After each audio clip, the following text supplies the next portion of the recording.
ನಾನಿವತ್ತು ಆಷಾಢದ ಮೊದಲನೇ ಶುಕ್ರವಾರ ಆಗಿರೋದ್ರಿಂದ ನಾನು ಚಾಮುಂಡೇಶ್ವರಿ ಅಮ್ಮನವ್ರನ್ನ ದರ್ಶನ ಮಾಡ್ಕೊಳ್ಳೋದಕ್ಕೋಸ್ಕರ ನಾನು ಮೈಸೂರಿಗೆ ಹೋಗ್ತಾ ಇದ್ದೀನಿ. ನಾನಿವಾಗ ಸ್ಯಾಟಲೈಟ್ ಬಸ್ ಸ್ಟಾಪಲ್ಲಿ ಇದ್ದೀನಿ. ಬಸ್ಸಸ್ ಎಲ್ಲ ರಶ್ ಇರುತ್ತೆ ಅಂತ ಅಂದ್ಕೊಂಡೆ, ಆಷಾಢ ಇರೋದ್ರಿಂದ ಬಸ್ಗಳೆಲ್ಲ ರಶ್ ಇರುತ್ತೆ ಅಂತ ಅಂದ್ಕೊಂಡೆ. ಬಟ್ ಅದೇ ರಶ್ ಏನೂ ಇರಲಿಲ್ಲ, ಫುಲ್ಲು ಖಾಲಿಗಳಿದ್ದು. ಮತ್ತು ಬಸ್ಸಸ್ ಕೂಡ ತುಂಬಾ ಇರ್ತವೆ. ಮೈಸೂರಿಗೆ ತುಂಬ ಬಸ್ಸಸ್ಗಳು ನಾರ್ಮಲ್ ಡೇಸಲ್ಲಿ ಕೂಡ ಅಷ್ಟೇ ತುಂಬ ಬಸ್ಗಳು ಸಿಗ್ತವೆ, ತೊಂದರೆ ಏನೂ ಆಗೋದಿಲ್ಲ. ನಾವಿವಾಗ ಮೈಸೂರಿಂದ ಮೈಸೂರು ಬಸ್ ಸ್ಟಾಪಲ್ಲಿ ಇಳಿದು ಮೈಸೂರು ಬಸ್ ಸ್ಟಾಪಿಂದ ಆಟೋದಲ್ಲಿ ನಾವು ಲಲಿತಾ ಪ್ಯಾಲೇಸ್ ಮಹಲ್ ಗ್ರೌಂಡ್ ಏನಿದೆ ಗ್ರೌಂಡಿಗೆ ಬಂದ್ವಿ. ನಾವು ಯಾವುದೇ ವೆಹಿಕಲಲ್ಲಿ ಬಂದರೂ ಕೂಡ ಇದೇ ಗ್ರೌಂಡಲ್ಲಿ ನಾವು ಪಾರ್ಕಿಂಗ್ನ ಮಾಡಿಬಿಟ್ಟು ಬೆಟ್ಟದ ಮೇಲಕ್ಕೆ ಫ್ರೀ ಬಸ್ಸಸ್ ವ್ಯವಸ್ಥೆ ಏನು ಮಾಡಿದ್ದಾರೆ ಅದರಲ್ಲೇ ಹೋಗಬೇಕು. ಯಾವುದೇ ವೆಹಿಕಲ್ ಬಿಡೋದಿಲ್ಲ. ಬೆಟ್ಟದ ಮೇಲಕ್ಕೆ ಬೈಕ್ ಆಗಿರ್ಬೋದು ಇಲ್ಲ ಕಾರ್ ಆಗಿರ್ಬೋದು ಯಾವ ವೆಹಿಕಲ್ಸು ಕೂಡ ಬಿಡೋದಿಲ್ಲ. ಅವ್ರೇನು ಬಸ್ಗಳ ವ್ಯವಸ್ಥೆ ಮಾಡಿದ್ದಾರೆ ಅದೇ ಬಸ್ಗಳನ್ನ ಮಾತ್ರ ಮೇಲೆ ಬಿಡೋದು. ನಾವು ಬಸ್ ಹತ್ಕೊಂಡು ಇವಾಗ ಬೆಟ್ಟದ ಮೇಲಕ್ಕೆ ಹೋಗ್ತಾ ಇದ್ದೀವಿ.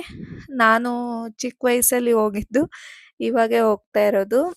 ಇದಕ್ಕೆ ಮುಂಚೆ ನಾನು ಹೋಗಿಲ್ಲ ಯಾವತ್ತೂ ಚಾಮುಂಡೇಶ್ವರಿ ದೇವಸ್ಥಾನಕ್ಕೆ. ಅಂದರೆ ಹೋಗಿದ್ದೀನಿ, ಬಟ್ ಆದರೆ ದರ್ಶನನ ನಾನು ಮಾಡೋಕ್ಕಾಗಿರಲಿಲ್ಲ ಆ ಟೈಮಲ್ಲಿ.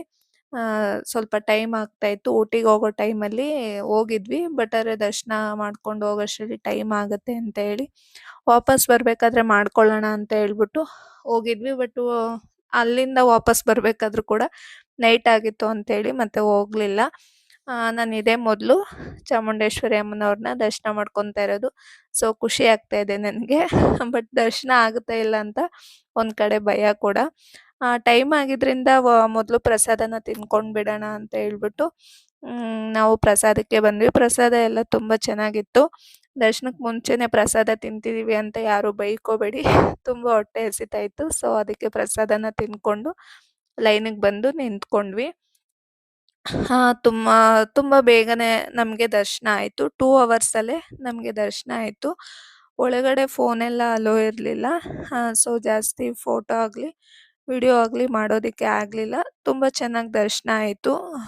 ಮತ್ತು ದರ್ಶನಕ್ಕೆ ಹೋಗ್ಬೇಕಾದ್ರೆ ನಮಗೆ ಹಾಲು ಮತ್ತು ಬಿಸ್ಕೆಟ್ ಎಲ್ಲ ಕೊಟ್ಟರು. ಒಳಗಡೆ ಅಲಂಕಾರ ಕೂಡ ತುಂಬಾ ಚೆನ್ನಾಗಿತ್ತು.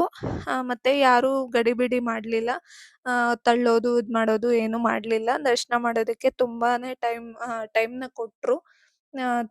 ತಳ್ಳೋದು ಇದು ಮಾಡೋದು ಏನೂ ಮಾಡಲಿಲ್ಲ. ಪೊಲೀಸವರಾಗಿರ್ಬೋದು ಯಾರಾದರೂ ಆಗಿರ್ಬೋದು. ತುಂಬ ಚೆನ್ನಾಗಿ ದರ್ಶನ ಆಯಿತು. ಹೊರಗಡೆ ಬಂದು ನಾವು ದೇವಸ್ಥಾನನೆಲ್ಲ ನೋಡಿಕೊಂಡು ನಾವು ಮತ್ತೆ ತುಂಬ ಟೈಮ್ ಇರಲಿಲ್ಲ, ಸಾಯಂಕಾಲ ಆಗಿಬಿಟ್ಟಿತ್ತಲ್ವ. ಸೊ ಅದಕ್ಕೆ ಜಾಸ್ತಿ ಟೈಮ್ ಸ್ಪೆಂಡ್ ಮಾಡಲಿಲ್ಲ. ದರ್ಶನ ಆಗಿದ ತಕ್ಷಣವೇ ಹೊರಟು ಕೆಳಗಡೆ ಬಂದ್ವಿ. ಕೆಳಗಡೆ ಬರೋದಕ್ಕೆ ಮತ್ತೆ ಫ್ರೀ ಬಸ್ಸಲ್ಲಾದರೂ ನಾವು ವಾಪಸ್ ಬರ್ಬೋದು. ಇಲ್ಲ ಅಂತ ಅಂದರೆ ರೈಲ್ವೆ ಸ್ಟೇಷನ್ನು ಬಸ್ ಸ್ಟಾಪು ಹೋಗೋದಕ್ಕೂ ಕೂಡ ನಮಗೆ ಬಸ್ಸಸ್ ಸಿಗ್ತವೆ. ಅದಕ್ಕೆ ನಾವು ಟಿಕೆಟ್ ತೊಗೊಳ್ಬೇಕು. ಫ್ರೀ ಬಸ್ಸಲ್ಲೇ ಬಂದರೆ ನಮಗೆ ಅಲ್ಲಿ ಫೀಲ್ಡ್ ಹತ್ರ ಬಿಡ್ತಾರೆ.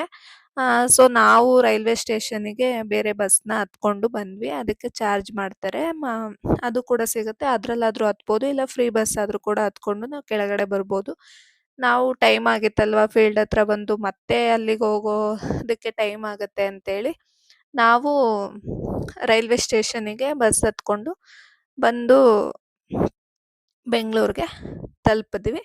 ಅಲ್ಲಿ ಟ್ರೈನಲ್ಲಿ ನಾವು ಬೆಂಗಳೂರನ್ನ ತಲುಪಿದ್ವಿ. ಟ್ರೈನಲ್ಲಾದರೂ ಬರ್ಬೋದು, ಇಲ್ಲಾಂದರೆ ಬಸ್ಸಲ್ಲಾದರೂ ಬರ್ಬೋದು.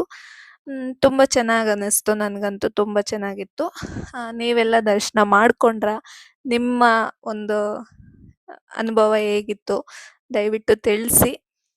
ದರ್ಶನ ಮಾಡಿಲ್ಲ, ಇನ್ನೂ ಹೋಗಿಲ್ಲ ಅಂತ ಹೇಳಿದ್ರೆ ಖಂಡಿತ ಹೋಗಿ ದರ್ಶನನ ಮಾಡ್ಕೊಳ್ಳಿ. ನನಗಂತೂ ತುಂಬ ಚೆನ್ನಾಗಿತ್ತು. ವಿಡಿಯೋ ಹೇಗನ್ನಿಸ್ತು? ಚೆನ್ನಾಗಿ ಅನಿಸಿದ್ರೆ ಖಂಡಿತ ಸಬ್ಸ್ಕ್ರೈಬ್ ಮಾಡಿ.